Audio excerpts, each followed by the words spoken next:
Palavras diárias de Deus. A obra que Jeová fez sobre os israelitas estabeleceu entre a humanidade o local terreno de origem de Deus, que também era o local sagrado onde ele estava presente. Ele confinou sua obra ao povo de Israel. Inicialmente, ele não operou fora de Israel. Em vez disso, ele escolheu um povo que ele considerou adequado a fim de restringir o escopo da sua obra. Israel é o lugar onde Deus criou Adão e Eva. E do pó desse lugar, Jeová fez o homem. Esse lugar se tornou a base da sua obra na terra. Os israelitas, que eram descendentes de Noé e também descendentes de Adão, foram a fundação humana da obra de Jeová na terra. Naquele momento, o significado, o propósito e as fases da obra de Jeová em Israel foram para iniciar a sua obra em toda a terra, que, tomando Israel como centro, se espalhou gradualmente às nações gentias. Este é o princípio de acordo com o qual ele opera em todo o universo. Estabelecer um modelo e depois ampliá-lo até que todas as pessoas do universo tenham recebido o seu evangelho. Os primeiros israelitas eram os descendentes de Noé.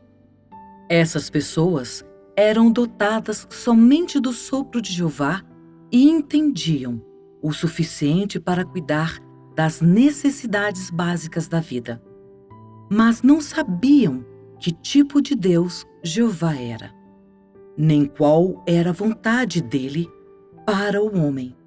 Muito menos sabiam como deveriam reverenciar o Senhor de toda a criação. Quanto a se havia regras e leis a obedecer, e se havia obra que os seres criados deveriam fazer para o Criador. Os descendentes de Adão nada sabiam sobre essas coisas. Tudo o que sabiam era que o marido deveria suar e labutar para prover para sua família, e que a esposa deveria se submeter a seu marido e perpetuar a raça de humanos que Jeová havia criado. Em outras palavras, esse povo, que tinha apenas o sopro de Jeová e a sua vida, nada sabia sobre como seguir as leis de Deus, ou sobre como satisfazer o Senhor de toda a criação. O que entendiam era bem pouco. Assim, mesmo que não houvesse nada de tortuoso ou desonesto em seu coração, e mesmo que ciúmes e discórdia raramente surgisse em seu meio, eles não tinham conhecimento ou entendimento de Jeová, o Senhor de toda a criação. Esses ancestrais do homem sabiam apenas comer as coisas de Jeová e desfrutar as coisas de Jeová, mas não sabiam reverenciar Jeová. Não sabiam que Jeová é aquele a quem deveriam adorar de joelhos dobrados. Então, como eles poderiam ser chamados suas criaturas?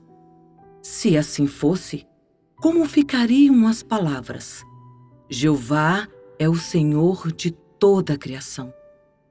E ele criou o homem, a fim de que o homem pudesse manifestá-lo, glorificá-lo e representá-lo. Elas não teriam sido faladas em vão?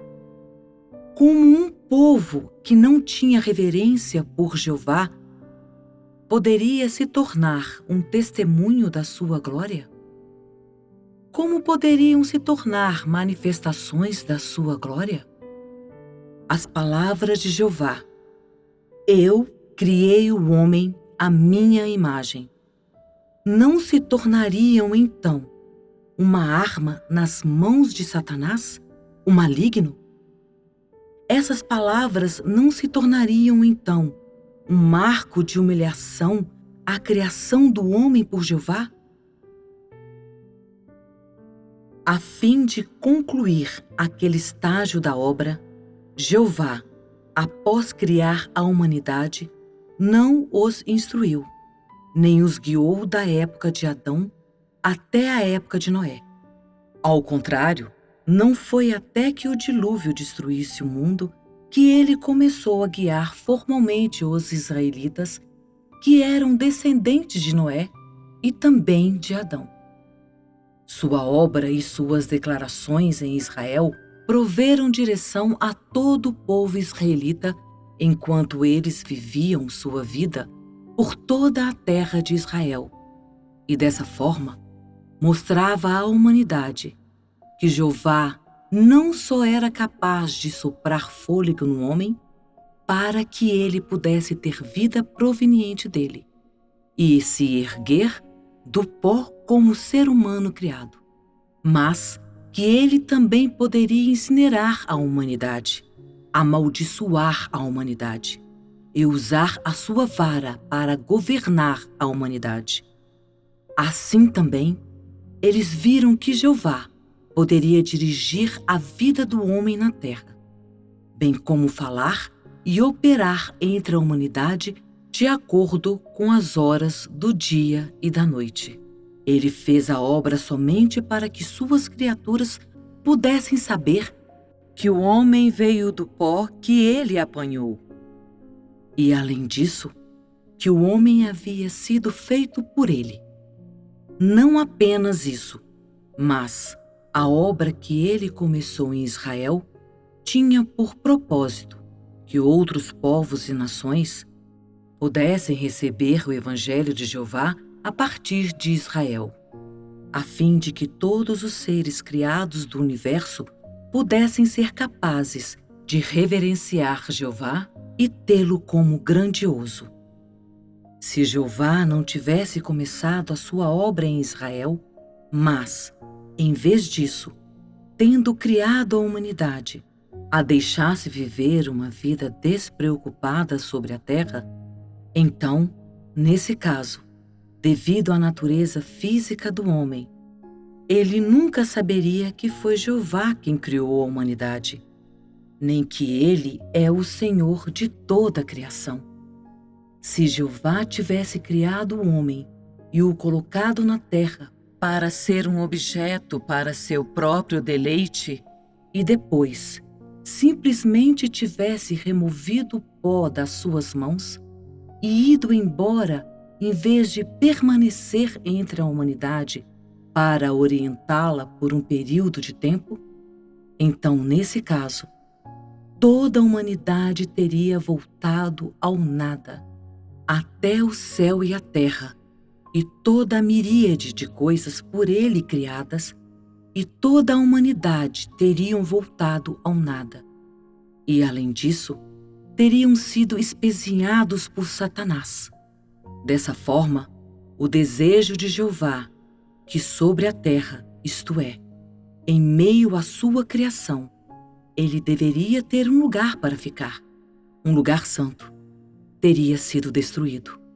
E assim, após criar a humanidade, que ele fosse capaz de permanecer em seu meio para guiá-la em sua vida e falar a ela estando em seu meio. Tudo isso foi para cumprir o seu desejo e para realizar o seu plano. A obra que ele fez em Israel foi destinada somente a executar o plano que ele havia instituído antes de criar todas as coisas. Portanto, sua obra, inicialmente entre os israelitas, e sua criação de todas as coisas, não estavam em discordância uma com a outra, mas foram ambas em prol de seu gerenciamento, da sua obra e da sua glória, e também a fim de aprofundar o significado da sua criação da humanidade. Ele guiou a vida da humanidade sobre a terra por 2000 anos depois de Noé, período durante o qual ensinou a humanidade a entender como reverenciar Jeová, o Senhor de toda a criação, como conduzir suas vidas, como prosseguir vivendo e, principalmente, como agir como testemunha de Jeová, prestar obediência a Ele e reverenciá-lo, louvando-o com música como Davi e seus sacerdotes fizeram.